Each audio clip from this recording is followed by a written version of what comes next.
Longsor di tambang Gunung Kuda Cirebon, puluhan orang tertimbun. Warga Asahan nekat gali mangga ilegal yang sudah dimusnahkan bea cukai. Nelayan geger temukan drum diduga berisi sabu 35 kg di Laut Sumeneb.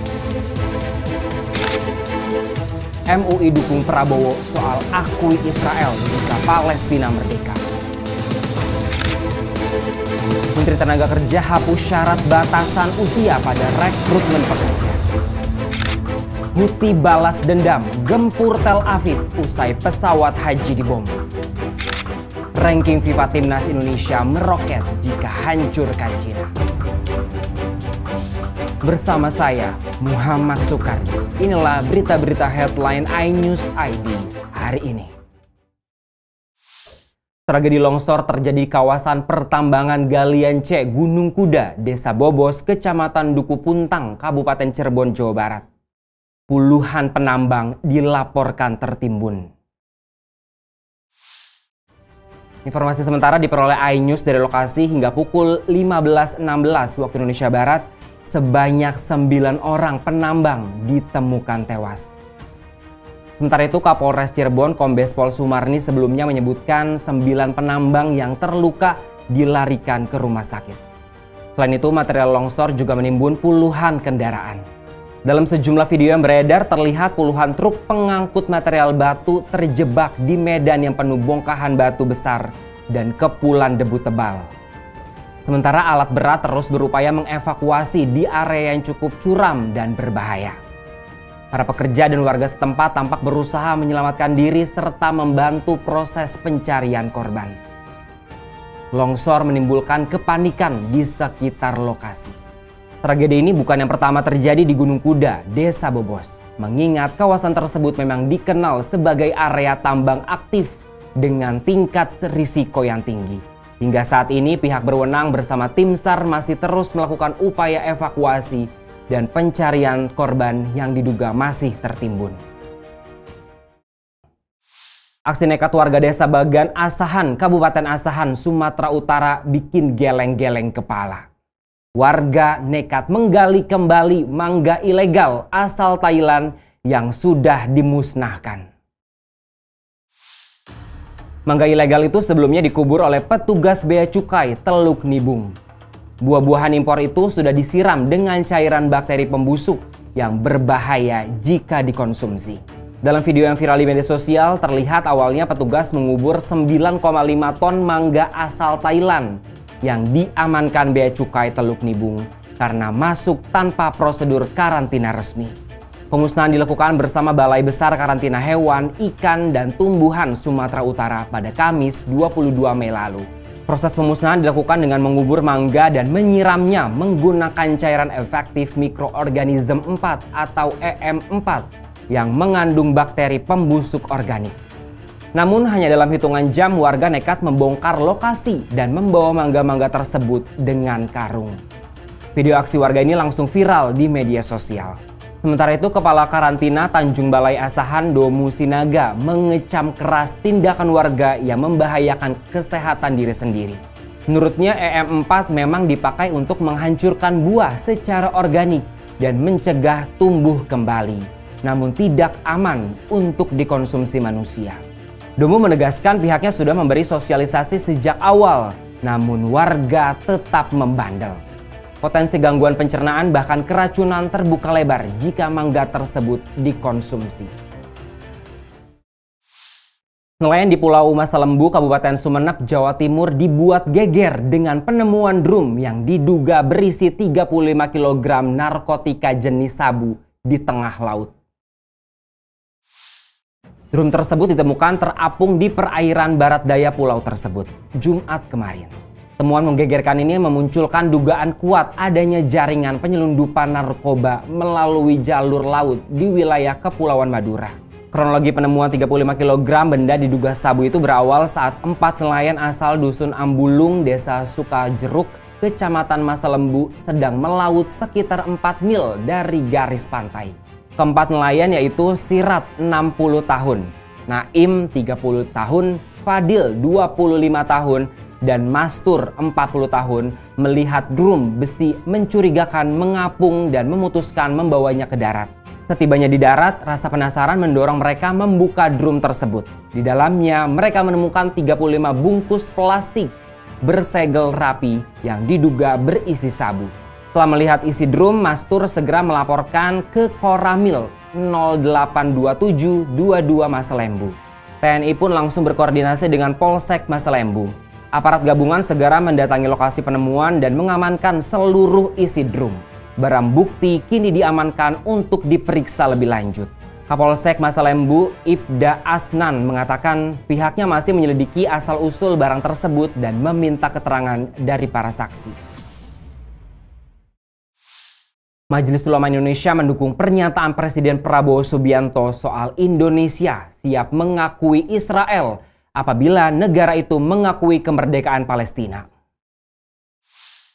Menurut Ketua MUI Bidang Hubungan Luar Negeri dan Kerjasama Internasional Sudarnoto Abdul Hakim, kehendak Prabowo membuka hubungan diplomatik dengan Israel dengan syarat mutlak itu bisa dimengerti. Sudarnoto menyatakan pembukaan Undang-Undang 1945 mengisyaratkan Indonesia mengutuk keras penjajahan, termasuk Israel yang nyata-nyata telah menduduki secara paksa wilayah Palestina. Indonesia juga harus membela negara manapun yang terjajah, termasuk Palestina. Sudarnoto mengatakan jika Israel tak lagi menjajah Palestina, seluruh pasukan akan ditarik mundur dari Gaza. Selain itu, tanah warga Palestina yang dirampas berikut para tawanan Palestina akan dilepaskan. Dengan begitu, tidak ada lagi alasan Indonesia untuk membenci Israel. Dia memandang pernyataan Prabowo tersebut sebagai bentuk dukungan atas kemerdekaan dan kedaulatan Palestina. Apalagi Prabowo telah banyak menyampaikan sikap Indonesia yang memandang penyelesaian two-state solution merupakan jalan satu-satunya untuk mencapai perdamaian yang benar. Akan tetapi, kata Sudarnoto, ada catatan penting di balik apa yang disampaikan Prabowo soal hubungan diplomatik ini. Dia meminta Israel terlebih dahulu dihukum sesuai ketentuan internasional. Selain itu, Perdana Menteri Israel Benjamin Netanyahu juga harus ditangkap sesuai perintah International Criminal Court of Justice. Menteri Ketenagakerjaan Yasir Limpo menerbitkan surat edaran yang melarang adanya pembatasan usia dalam proses lowongan kerja. Kebijakan ini memperkuat komitmen pemerintah dalam menegakkan prinsip non-diskriminasi di dunia kerja. Adapun poin utama dari SE tersebut adalah larangan segala bentuk diskriminasi dalam proses perekrutan tenaga kerja. Pemerintah ingin memastikan setiap individu memiliki hak yang sama dalam memperoleh pekerjaan tanpa dibatasi oleh faktor yang tidak relevan dengan kompetensi. Yasir Limpo menegaskan pembatasan usia tetap dimungkinkan dalam kondisi tertentu. Ketentuan ini hanya berlaku jika berkaitan langsung dengan karakteristik pekerjaan yang memang membutuhkan batas usia. Menaker juga menegaskan aturan ini berlaku secara menyeluruh, termasuk bagi calon tenaga kerja penyandang disabilitas. Proses rekrutmen juga harus dilakukan secara adil dan berdasarkan kompetensi serta kesesuaian dengan posisi yang ditawarkan. SM Menaker tersebut ditujukan kepada seluruh gubernur di Indonesia untuk diteruskan kepada bupati, wali kota, dan seluruh pemangku kepentingan di daerah. Kelompok Houthi Yaman balas dendam dengan menggempur Bandara Ben Gurion di Tel Aviv, Israel pada Kamis malam sebagai aksi balas dendam atas pengeboman Israel terhadap bandara internasional sana. Serangan Houthi mengakibatkan Israel terpaksa menutup penerbangan di bandara penting tersebut. Militer Israel mendeteksi peluncuran rudal dari Yaman dan mengklaim berhasil mencegat rudal tersebut. Serangan rudal tersebut juga memaksa penghentian pertandingan final Piala Negara di Stadion Bloomfield, Tel Aviv. Bahkan Presiden Israel Isaac Herzog yang menghadiri pertandingan dievakuasi ke lokasi yang aman. Kelompok Houthi sebelumnya mengaku bertanggung jawab atas serangan rudal balistik hipersonik ke Bandara Ben Gurion sebagai pembalasan pertamanya atas pengeboman Israel terhadap bandara internasional sana. Serangan Israel itu menghancurkan pesawat komersial yang sedianya membawa jemaah haji Yaman ke Arab Saudi. Juru bicara militer Houthi Yahya Sari mengatakan pasukan rudalnya melakukan operasi militer yang menargetkan Bandara Lod. Dia menegaskan operasi tersebut berhasil mencapai tujuannya, yaitu memaksa jutaan warga Israel di berbagai wilayah melarikan diri ke tempat-tempat perlindungan dan menyebabkan penghentian operasi bandara. Israel telah menghancurkan 8 pesawat sipil sejak dimulainya serangan besar-besaran ke Yaman pada Juli 2024. Ranking FIFA Timnas Indonesia bakal meroket jika berhasil menaklukkan Cina. Bagaimana hitung-hitungannya? Timnas Indonesia akan menjamu Cina pada matchday ke-9 Grup C kualifikasi Piala Dunia 2026 zona Asia putaran ketiga. Duel digelar di Stadion Utama Gelora Bung Karno pada Kamis 5 Juni 2025. Setelah mengalahkan Bahrain dengan skor 1-0 pada 25 Maret 2025, posisi Indonesia naik 7 tingkat dari urutan 130 ke 123 dunia. Kenaikan ini terjadi setelah Indonesia memperoleh tambahan 16,57 poin yang membawa total poin mereka menjadi 1.142,83. Ranking FIFA Timnas Indonesia akan kembali melesat jika berhasil mengalahkan Cina. Jika menang, menurut situs footballranking.com, Indonesia akan mendapatkan tambahan 15,1 poin sehingga total poinnya menjadi 1.157,93. Dengan tambahan tersebut, Timnas Indonesia diperkirakan akan naik 6 peringkat ke posisi 117 dunia. Negara-negara yang kemungkinan disalip Indonesia termasuk Niger, Estonia, Togo, Azerbaijan, Korea Utara, dan Libya.